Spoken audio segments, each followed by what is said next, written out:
the Kamala Harris rally. You know what I mean? It was the Kamala Harris rally. Like the energy was really great. You know, there was a lot of joy, a lot of excitement.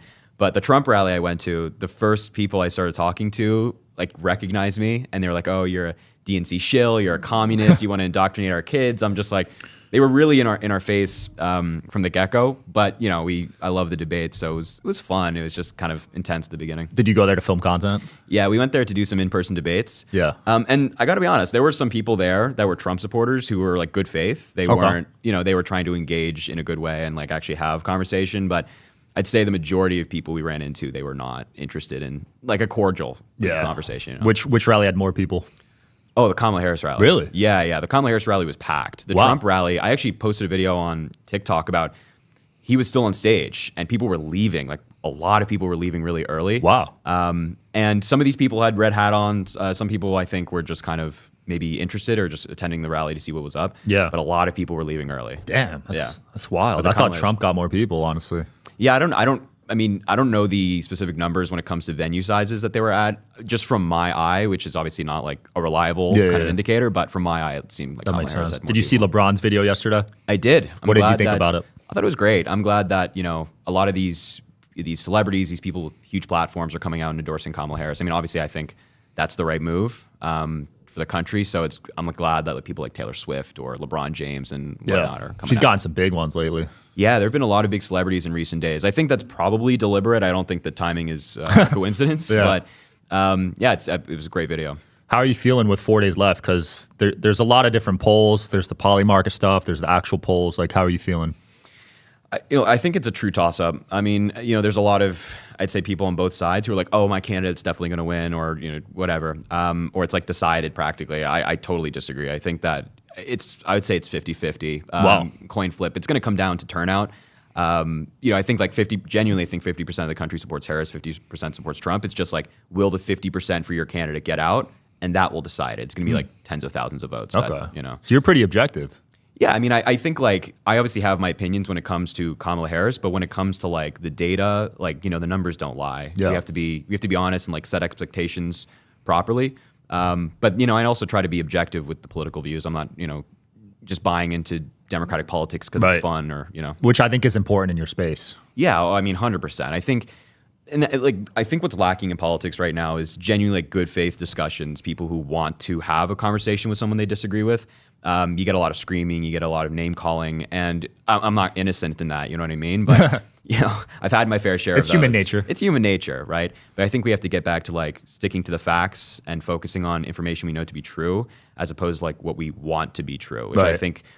And I think this is almost objective, which I think the Trump supporting side suffers from more now. You know, with what happened in 2020, denying the election results, and you know, Trump's just lies about virtually every single topic. It's incredibly concerning how a lot of Trump supporters just kind of buy into it automatically. And like one of my goals is trying to be like pull these people out and be like, hey, you can be more conservative. That's okay. Like we at least have a factual conversation, you know? Yeah. The election results is definitely a big one. And he seems to be very serious about this upcoming election. He's now accusing Pennsylvania of cheating, right? Did you see that? Yes, I did see. And it's already been debunked. Like a lot of this, a lot of this stuff has been debunked. There was a video alleging to show a person from Haiti illegally voting with like multiple ballots. The FBI just came out today and talked about how that video was created by Russia. Oh, wow. And spread by Russia. And so this is what's so concerning to me. It's like, I think a lot of people are voting based off of misinformation. And especially on Twitter right now with the way that it's run, like these videos are just able to explode. And they did. Like Elon Musk was talking about it. All these huge accounts were talking about it. And it really hurts the trust in the institution of our democracy and voting. And I think that's really concerning. So that's why I'm like, just focus on the facts. You know, we can disagree, but just be honest. Yeah, video spreads so fast these days. Especially on Twitter. Like, you know, video posted an hour ago alleging to show some nefarious plot can have like 10 million views. And it's just like, that's like 10 million people or, you know, however many people it is, believing total misinformation, something that's spread by a foreign actor that, you know, they want to blow up, so it further divides us. And it's like, we have to be careful about that. You know? So that being said, are you a fan of some sort of censorship on social media? I think there has to be regulation. Like not to the point where, you know, you can't express a political view. Like if you're like, I'm supporting Donald Trump, I think you should be able to say that. If you're saying I'm supporting Trump because of X, Y, and Z, no problem. But if you're saying that like Haitians are eating dogs and cats, I mean, there has to be some regulation on that, whether it be like a fact check that's on it, like I guess Instagram kind of does that. Something along those lines, because just look at the way that Twitter's run. Like so much of the misinformation that I encounter, that a lot of people in politics encounter, comes from Twitter. And we have to be like, well, it's not true because of X, Y, and Z. So I'm a huge proponent of free speech. I think everybody should be able to say what you want. But, social media is just a different beast. Yeah. To be fair to Twitter, don't they have a fact-checking thing on the bottom? They do. They have community notes. I think that community notes is a really flawed system as it stands. I would love to see it get better.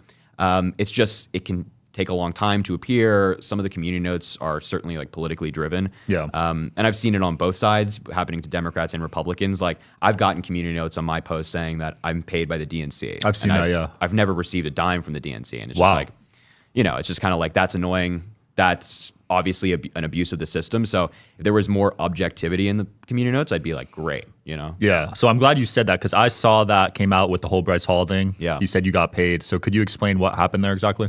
Yeah, I don't really know where it came from. People have just said that, since I'm, young, I'm 22, and I'm supporting Kamala Harris in such a strong way, that I must be getting paid for it, that I must be receiving compensation. It's like, no, the majority, I'm not gonna lie, I make money from social media, just like anybody else on social media. But it doesn't come from a political party paying me. There's certain laws and regulations that actually prevent that, or I'd have to disclose that. Yeah. So, that's something that like Bryce and Republicans have made up. And they've said that it's been funneled through my management team, and it's a bunch of nonsense. But, for example, that's a community note that I've gotten, Yeah. It's weird. Damn, that's wild. So I wonder how the community notes are made then. I mean, I think I'm not an expert in the system, so I don't take my word for it. But my understanding is that people can sign up to be writers, and you can get approved or rejected. Oh.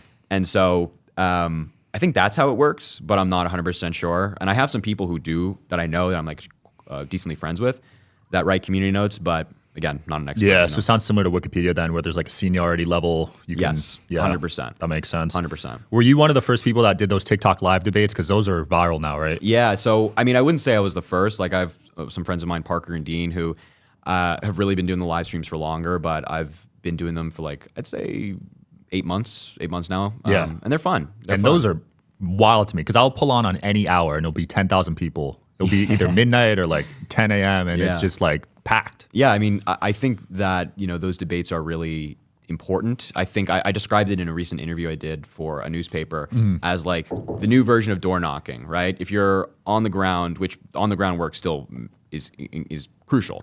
But if you're on the ground, you can hope to hit like 100 houses in a day or like 200 houses in a day. Whereas with a live stream, you can hit like hundreds of thousands of people a night, and they're listening to arguments and points that they hadn't heard before.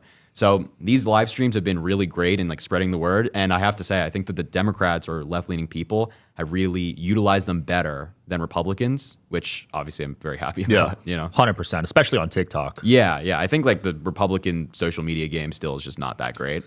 Yeah, I would say on Twitter, they're pretty prevalent. Oh, yeah, Twitter. But in terms of debates, yeah, Jubilee has taken over the debate game lately. They've been great. Yeah, Jubilee and like the 20v1s that they do, like one Democrat. I just saw the Republican. Destiny one. Yeah, Destiny. I was actually really impressed with Destiny on that one. He's a fantastic debater. I mean, I've had disagreements with Destiny, but like when it comes to the knowledge, the way to articulate his arguments, he's one of the best in the game. He's up there. What were your disagreements with him about? I mean, I think he's said some things in the past, I'd say like some slurs, maybe I describe it as, that I wouldn't say. He doesn't really, I think, buy into that stuff of like, oh, I can't say this or I can't say that, or I shouldn't say this or that. So he's just kind of different in that way. But some of that stuff I wouldn't personally say. That makes sense. Think a lot of people should either. Have you been on those Jubilee debates yet? I have not. Oh, no? We've tried to make it happen. It's just I live in New York, they're in LA. It's kind of like a tough trip. But I would love to. I want to do one of the 20v1s. I'd love to see you on a one-on-20. I want to do one of the 20v1s. Would you want to be the 1 or the 20? The 1. Oh, I want to take all the people on the debates. I think that'd be really fun. Did you debate growing up? I actually was never part of a debate team, or I never did Model UN or anything like that. My father used to be a lawyer, so we would debate a lot. And I would debate a lot with like friends and family. So I kind of grew up in my own way debating, never through like a program or anything. That makes sense. So, but I've been doing. I really like debate. I really like arguing people. I thought you held your own on Steiny's debate. Thank you. I appreciate it. Yeah, it was like kind of a 2v1 a little bit, but Steiny, it was fun. It was great. And And it was funny. I like the debates, and that was I forget her name. I forget Emily Austin. Yeah, she was nice, and I also think she was good faith. I don't think she's got experience going on Piers Morgan, which you've been on as well. I have been on those debates on Piers get wild. Yeah, I mean, I have disagreements with Piers as well, but he really does bring like a diverse group of people together. It's just always such interesting collaborations on Piers. Yeah. They have like former presidential candidates. Former Sarah Palin was just on the other day with Destiny. I saw that, which was fascinating. So they bring together some cool people. Yeah.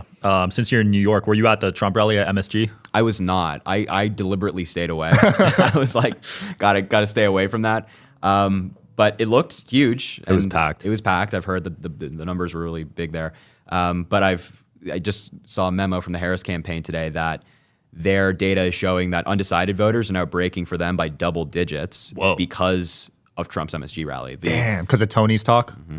Holy crap. What Tony said, what other people said, like, I think he also made a joke about, like, people of color eating watermelons, like, just the most racist kind of garbage stuff you've ever heard.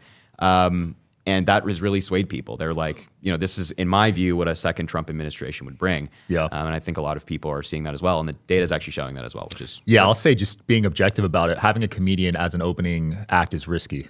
Yeah. Like, that's, especially this late in the game, like a week before. Yeah, and the thing about it is, like, there's no ability for people I disagree with to say, oh, he has free reign. He just made this joke by himself. It's not representative of Trump or anything. Yeah. The Trump campaign, like, reviewed his speech and approved it. They were perfectly okay. Oh, really? So yeah. they have to review all the opening act speeches? Oh, yeah. All the speeches are approved. I didn't know that. Yeah, 100%. Because they want to avoid something like we see right now. And they just totally dropped the ball when it came to the Puerto Rico's garbage comment, the watermelon comments, the comments that about Hillary Clinton and Kamala Harris. Those have all been in the media. But, like, they approved those things. They said, yeah, call Puerto Rico garbage. That's fine by us. And I think that's, wrong. I don't know. Yeah. I did not know that about rallies. So they have to approve all those. Oh, yeah. All of this stuff is approved.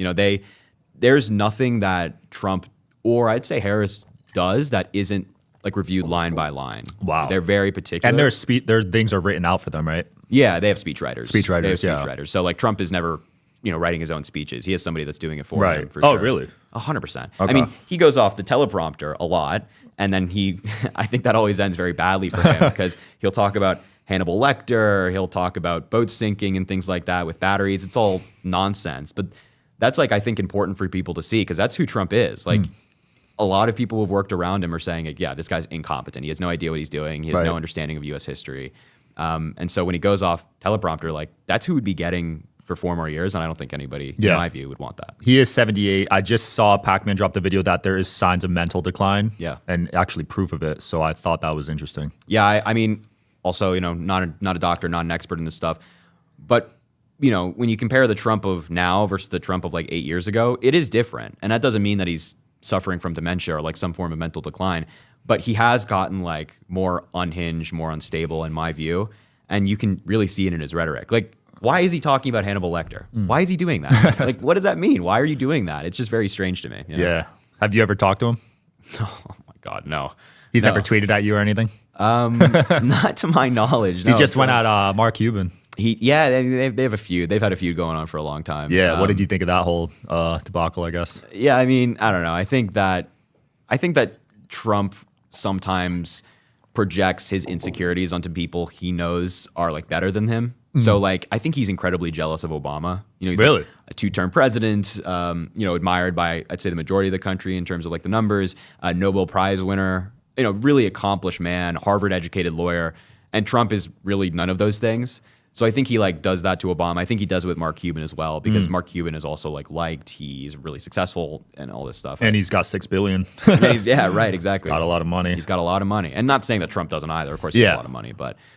Wherever you guys are watching this show, I would truly appreciate it if you follow or subscribe. It helps a lot with the algorithm. It helps us get bigger and better guests, and it helps us grow the team. Truly means a lot. Thank you guys for supporting, and here's the episode.